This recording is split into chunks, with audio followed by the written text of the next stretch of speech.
వచ్చినటువంటి రాజకీయ పక్షం కాదు.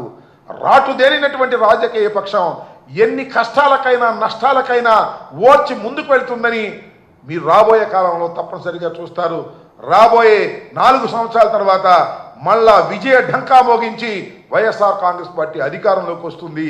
ఇప్పటికే అనుకుంటున్నారు ప్రజలు, ఎరక్కిపోయి వేసామురా ఓటు, ఇరుక్కుపోయాము, అన్ని మాటలు నమ్మాము, సూపర్ 6 అన్నాడు, 148 వాగ్దానం అన్నాడు, ఒక్క వాగ్దానం కూడా చేయటం లేదు. జగన్మోహన్ రెడ్డి గారు టెన్షన్గా 1వ తారీఖున ఇంటికి డబ్బులు పంపించేవాడు, మా కర్మ అని లబోదిబోమంటున్నారు. ఫీజు రియంబర్స్మెంట్ లేక స్టూడెంట్స్ అల్లాడిపోతున్నారు, అమ్మఒడి లేక పిల్లలు బాధపడుతున్నారు, తల్లులు బాధపడుతున్నారు. ఇవన్నీ కూడా చాలా దుర్మార్గమైనటువంటి రాజకీయాలు చేసి కేవలం మోసపూరితమైన వాగ్దానాలు చేయడం ద్వారా అధికారంలోకి వచ్చినటువంటి ప్రభుత్వం ఆ మోసాన్ని ఇంకా కొనసాగిస్తుంది. దీనికి తగిన మూల్యం చంద్రబాబు నాయుడు గారు, కూటమి ప్రభుత్వం చెల్లించక తప్పదని మనవి చేస్తున్నాం.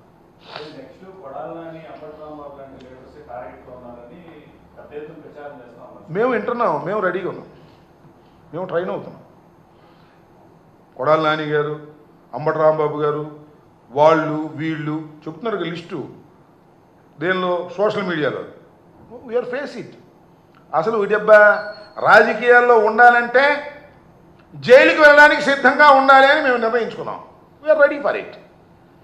తప్పో రైటో అంతిమంగా ప్రజలు తెలుస్తారు. నేను మనవి చేస్తున్నాను బ్రదర్, ఇవాళ ఇంతమంది మీద కేసులు పెట్టారు కదా, ఒక్కటి రుజువు అయితే చెప్పండి నాకు. 4 సంవత్సరాల తర్వాత 5 సంవత్సరాల తర్వాత నేను ఇవాళ ఛాలెంజ్ చేసి చెప్తున్నా, ఆల్ ఆర్ ఫాల్స్ కేసెస్ పెట్టి మమ్మల్ని ఇప్పుడే భయపెట్టాలనుకుంటున్నారు. ఇలాంటివి చూసే వచ్చామని కూడా మనవి చేస్తున్నా, ఇలాంటివి చవి చూసే వచ్చాం మేమని మనవి చేస్తున్నా. ఎన్ని కేసులు పెట్టినా వీఆర్ రెడీ, సిద్ధంగా ఉన్నాం. కొడాలి నాని మీద పెడతారో, అంబటి రాంబాబు గారి మీద పెడతారో, రోజా గారి మీద పెడతారో, ఎవరి మీద పెట్టుకున్నా ఏం చేయగలుగుతాం? We are facing it. పిల్లిని గదిలో పెట్టి కొడితే ఏమైంది? పులి కదా, చూస్తున్నాం కదా. పోసాని కృష్ణమురళి ఒక సినిమా నటుడు, ఆయన అయ్యా నమస్కారం బాబు, రాజా ఇక రాజకీయాలు వద్దు రాజా, నేను మానుకుంటాను రాజా అంటే వదిలిపెట్టారా? చొక్కా పట్టుకు రాకుండా ఫాల్స్ కేసు పెట్టి మీరు చేదెత్తుకుని చేసేస్తారు కదా. ఆయన రాజా అని ఏదో బూతులు మాట్లాడి అంటున్నారు. అయ్యా ఇవాళ ఆయన ఎవరండి?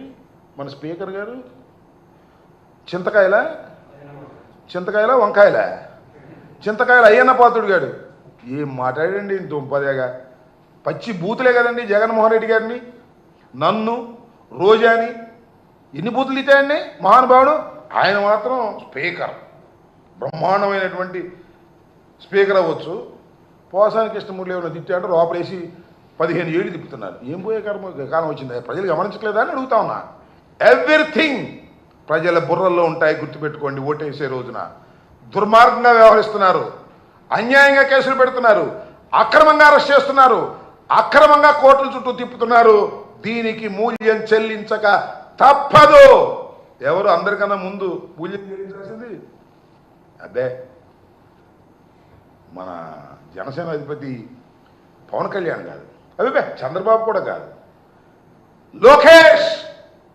గుర్తుపెట్టుకో, వీళ్ళందరి బాధితులు, వీళ్ళందరి బాధితుల భార్యలు, ఈ అందరి బాధితుల కుటుంబాలు నీకోసమే ఎదురు చూస్తున్నాయి. లోకేష్, ఎర్ర బుక్కు రాశావు కదా, ఆ ఎర్ర బుక్కుకి ప్రతిఫలం నీ జీవితంలో అనుభవించక తప్పదు. గుర్తుపెట్టుకోమని మనం చేస్తున్నా. ఇవాళ నేను పెద్దవాడిని చెబుతున్నా, ఇంకా 4 years అగబ్బాయి బ్రదర్, 4 years ఇంకెక్కువ ఏం అవసరంలా. దీనికి మూల్యం నువ్వు చెల్లిస్తావు. చెల్లించే